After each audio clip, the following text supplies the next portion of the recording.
Welcome to Tech Easy. Good evening to everyone. Today in this video, I'll tell you how you can set the default font. For example, this is the font I like, and for writing something on the MS Excel sheet, anything, I want uh, this font as the default font. But as soon as I leave this particular cell and I enter this cell, again it is going to this particular font. Even though if I open a new sheet also, this font is getting stay. How you can change this default font?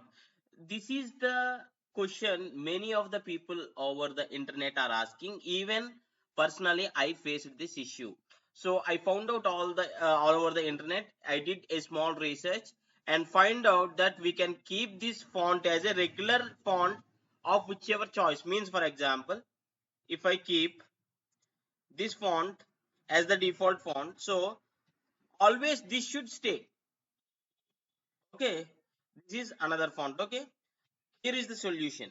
First you need to click on this file, then click on the options. Under options there is something like when creating new books, I always want this Algerian as the default font, and the font size should be 14. Okay, I'll click on OK. Okay, it is saying like please close and restart Microsoft Excel so that the font changes can take effect. Okay, I'll do that. I'll close the MS Excel and I'll reopen the MS Excel. Let us check whether this works or not. If you like this video, please do hit a like. So this would definitely help me and others also. Those who are looking for this information, those people get.